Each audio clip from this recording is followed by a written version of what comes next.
Go for it, guys. Dean, it was a pretty pulsating game. What did you make of it? What are your thoughts on how it panned out for you tonight? Yeah, it was a really hard-fought game. I think St Kilda's a really tough team to play. To their credit, what they do around the ball, their pressure, the intensity they play with, and certainly in the second quarter we couldn't, handle for that period. So we needed to adjust, we needed to address some things, and to, the players to be able to do that and rally and challenge late was really good. How's Tom McCartan? He's okay. Yeah, so we sort of entered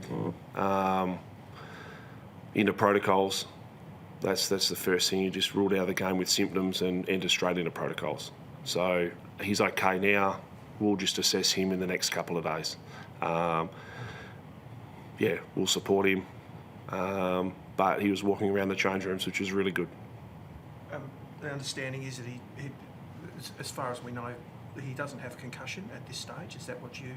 Is that what you've been told? So he entered into protocols. Yeah. Yeah. So that he is. He is concussed. Yep. Okay. Yep. So straight away, symptoms suggested that he'll go into protocols. Dean, I know the other player was on debut, but were you unhappy with the action?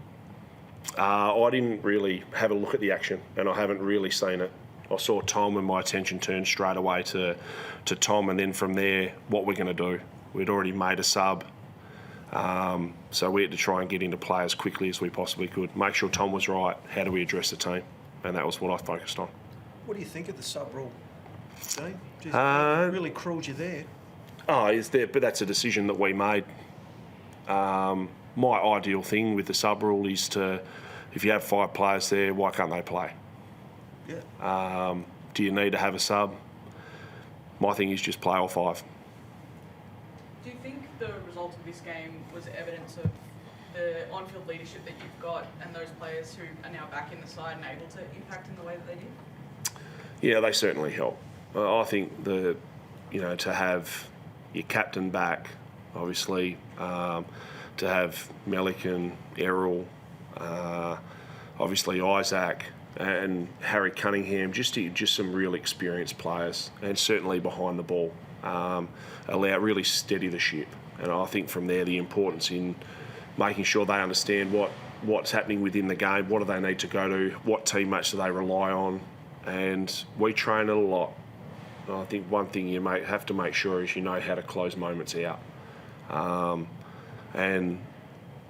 Hayward, when he drifts behind the ball and takes a saving mark, not only what he was doing ahead of the ball, but to be able to do that behind the ball was really telling. Is that a really good sign for Hayward, who's had a bit of an up and down year, knowing that he can do things like that, give him a bit of confidence in the back half? Yeah, it is. Yeah, and Will's an experienced footballer. He's had a tough couple of weeks. And for him to play the way he did, showed his maturity, but also how important he is to our football club. So, ahead of the ball, he always gives a contest and does what he has to, works extremely hard, and he got his opportunities and took them. Jake Lloyd, 3 goals for the first time in his career. Happy to see him get some return there? Yeah, I am. I think that's part of, it was a tough conversation we had to have a few weeks ago.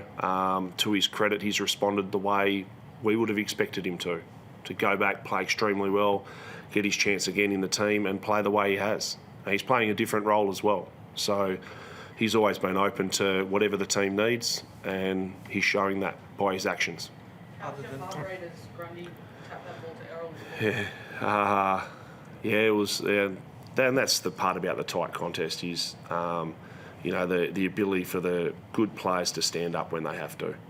And, Brodie's ascendancy through that period, and Errol's class allows you to get the result. But having said that, as long as I don't look at the immediate, I was more worried about how does the ground look, what's the ground shape like, where are our players to try and execute a score, or if we can't win that stoppage, how do we mitigate them going length of ground. Other than Brodie trying to take the man on the mark, what did you think of his game, Coach? He was he was really important again.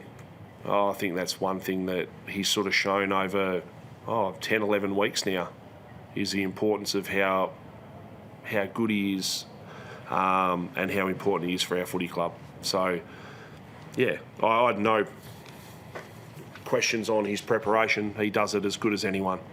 And he did it again this week and performed the way he had to.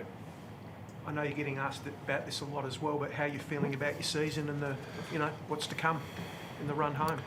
You still have a pulse. Yeah, and I think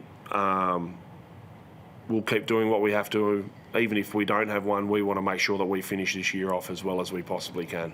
My expectation for the playing group is to make sure that we present each week and do our best and utmost to make sure that we can win games of football.